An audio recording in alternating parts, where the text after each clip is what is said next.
বন্ধুরা আমি এই যে উঠে গেছি এক্সট্রিমের উপরে, অস্থির একটা কোয়ালিটি। যতটুকু খারাপ মনে হয় অতটুকু আসলে খারাপ না বাইকটা। হ্যাঁ না, এটা তো ই করবো, আমার সাথে আমার বন্ধু আছে বাইকের মধ্যে।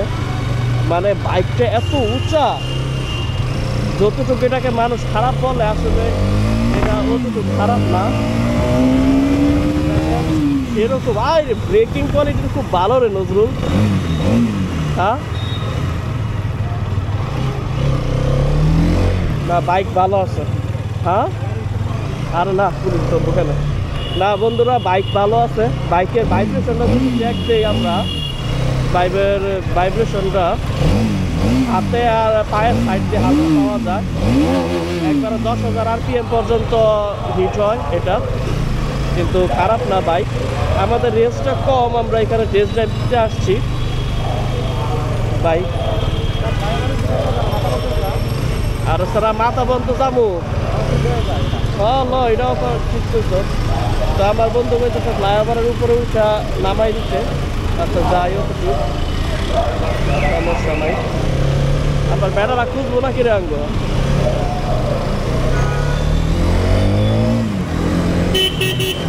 সাউন্ড মিররগুলো কিন্তু ভাইব্রেট করে না বন্ধুরা। এই যে আমি যে র্যাপ করতেছি, মিররগুলো কিন্তু ভাইব্রেট করে না। মিররগুলো খুবই স্টেবল, লাইটেরও আলো আছে ভালোই, আর ব্রেকিং অসাধারণ। যতটুকু মানুষ এই বাইকটারে খারাপ বলতেছে আসলে অতটুকু খারাপ না। কন্ট্রোলিংও খারাপ না, কন্ট্রোলিংও ভালোই আছে বাইকের।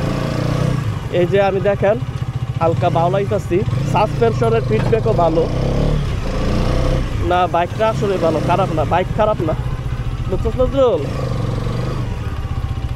বাইকটা ভালো আছে মোটামুটি। আমরা এখান থেকে ঘুরাই ফেলবো, পরে আবার ওরা স্টক করবে আমাদের। না ওদিকটার ঘোরান যাবো না, উল্টাই দেবো পুরানা এমডিয়া লজাইটা। তো বাইকটা আসলে চালায় দেখার ইচ্ছা ছিল। আমরা বাইকটা হাতে, আমাদের কাছে শোরুম ছিল, আজকে বাইকটা পাইলাম তাই টেস্ট ড্রাইভ দিতে আসছি। কিন্তু হোন্ডা যদি বলি, হোন্ডা চালায় আমি এতটুকু বলবো, আপনার ভাইব্রেশন হালকা হাতে পাওয়া যায়, অনেক হাই রেটিংয়ে হালকা ট্যাঙ্কিতে পাওয়া যায়। আর এছাড়া কোনো খারাপ দিক আমি দেখি নাই। আর ব্রেকিংও ভালো, ব্রেকিংও খারাপ না বাইকের ব্রেকিংটাও ভালো।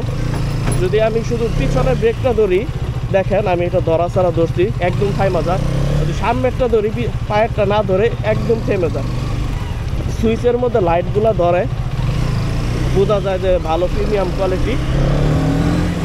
আমার কাছে পার্সোনালি খারাপ লাগে নাই, কিন্তু লং টাইম চালাইলে হয়তো বা বোঝা যাবে যে বাইকটার কোয়ালিটি কীরকম, মানে ইঞ্জিনের কোনো হিটিং ইস্যু আছে কি না। আর এখন তো শীতের সময়, এখন কোনো আমি হিটিং একটুখানি চালাইছি, এতটুকু চালানো আসলে ইঞ্জিন হিট হবেও না, তাই আমি বুঝতেও পারতেছি না যে হিট আছে কি নাই। কিন্তু যতটুকু চালায় আমি ফিল করতেছি ভালো লাগতেছে, খারাপ লাগতেছে না। কন্ট্রোলিং ভালো, আমি কনফিডেন্সও পাইতেছি হালকা হালকা। কন্ট্রোলিং যে খারাপ আমি এটা বলবো না, কন্ট্রোলিং খারাপ, কন্ট্রোলিং মোটামুটি ভালোই। বাইকও ভালো, কিন্তু হাতের থেকে ট্যাঙ্কের এই পাশটা ভাইব্রেশন একটু বেশি হয়, এটা আমার ফিল হইতেছে। বাইকের সব কিছু সুন্দর, আসলে খারাপ বলা যাবে না, যেহেতু তাদের এটা নতুন কোম্পানি, নতুন বাইক, খারাপ বলবো না আমি। এই প্রাইসের মধ্যে বাইক একদম ঠিক আছে, পারফেক্ট একটা বাইক এই প্রাইসের মধ্যে। ট্রেলার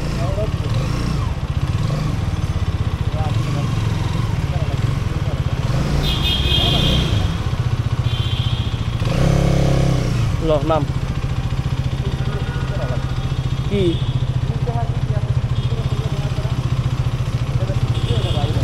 হ্যাঁ ওইটা উষা হয়, এটি রিভিউতে দেখাই। ওরা মোবাইল দিলে একটা ভিডিও বানাবো তো। এটা টান ভাঙ্গা যাবো স্যার, এমনি ব্যবস্থা টিপ দিলে উষা হয়। এই হচ্ছে বাইক, এদিকে নজরুল সাইডা, এ হচ্ছে বাইক। হ্যাঁ ওই বাইক কই আরেকজন কই বন্ধুরা? এই হচ্ছে কারিজমা এক্সএমআর 210। বাইকটা অস্থির সুন্দর। ইঞ্জিনটা যদি বলি 25 হর্স পাওয়ার আর 22 নিউটন মিটার, 22 না 21 নিউটন মিটার টর্ক, ডিওএসি ইঞ্জিন বাইকের মধ্যে দেওয়া। আর এটার ফেয়ারিংটাও খুব সুন্দর, ফেয়ারিংটা স্পোর্টি লুক দেওয়া, দেখেন ডাবল ইয়ার ফেয়ারিং দেওয়া এটাতে। আর এটার একটা বিশেষ লুক হচ্ছে এটার বাইজরটা উঁচা নিচে হয়। কীভাবে উঁচা নিচে হয় আমি দেখাই দিই। এই যে এই সুইচটা যখন আমরা টিপ দিব এটা বাইজর উঁচা নিচে হয়, এই সুইচটা এটা বাইজর উঁচা নিচে হয়। বাইকে স্লিপার ক্লাস আছে, পিছনের চাক্কা হচ্ছে 140 আর সামনে হচ্ছে 100 সেগমেন্টের একটা টায়ার। আর ইন্ডিকেটর ডাবল ইন্ডিকেটর দেওয়া, হ্যাজার্ড লাইট ইনবিল্ড দেওয়াই আছে বাইকের মধ্যে। এই হচ্ছে মিটারটা ছোট কিন্তু সুন্দর। এটা হচ্ছে রেডিয়েটর কুলেন্টের রিজার্ভ ট্যাঙ্ক এটা। আর এটা হচ্ছে ইউএসবি পোর্ট। এটা খুব ভালো একটা জিনিস বাইকের জন্য। বাইকের গ্লাসটা কিন্তু খুব সফট আর লুকিং গ্লাসটা খুব কম্প্যাক্ট সাইজের। আপনার সিটিতে রাইড করতে কোনো প্রবলেম হবে না। ইন্ডিকেটর লাইটগুলো হচ্ছে ফ্লেক্সিবল লাইট। আর সিট হচ্ছে ডুয়াল স্পিড সিটগুলো অনেক সফট, হার্ড না। হিরোর এই বাইকটা হচ্ছে নতুন বাইক হিসাবে বাইকটা তারা যথেষ্ট পরিমাণ ভালোভাবে বানাইছে। তারা বাইকটাতে কোনো তাদের হিসাবে তারা 100তে 100 দিছে, কিন্তু আমরা অন্য বাইকের সাথে তুলনা করলে তাহলে এটা কিছুটা পিছনে পড়া যায় বাইকটা, এটাই বলবো। কিন্তু তারা যেভাবে আগাচ্ছে তারা আসলে সামনে অনেক ভালো কোয়ালিটির বাইক তৈরি করবে। সামনে ডিস্কের সাইজটা অনেক বড়, বাইব্রিড ক্যালিপার দেওয়া সামনে। আর এটা 37 mm এর আপসেট টেলিস্কোপিক ফল্ক দেওয়া।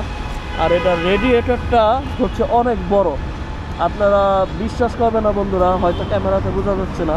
রেডিয়েটরটা একটা 400 সিসির বাইকের সমান বড়, এত বড় রেডিয়েটর। হয়তোবা বাংলাদেশে এটাই সবচেয়ে বড় রেডিয়েটরের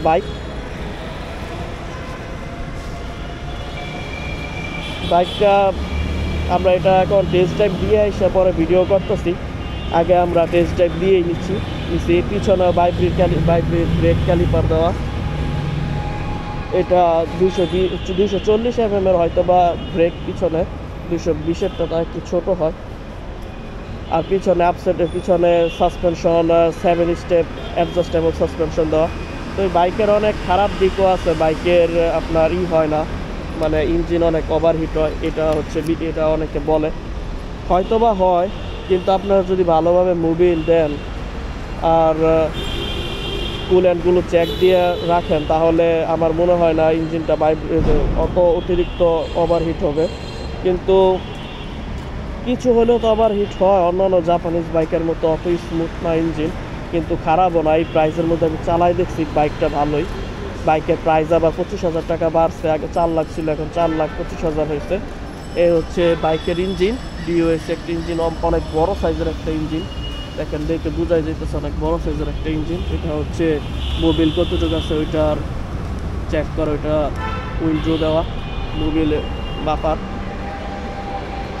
এই হচ্ছে বাইকের আসল বিষয়। তো আমরা ভিডিও এখানে এন্ড করতেছি। ধন্যবাদ বন্ধুরা।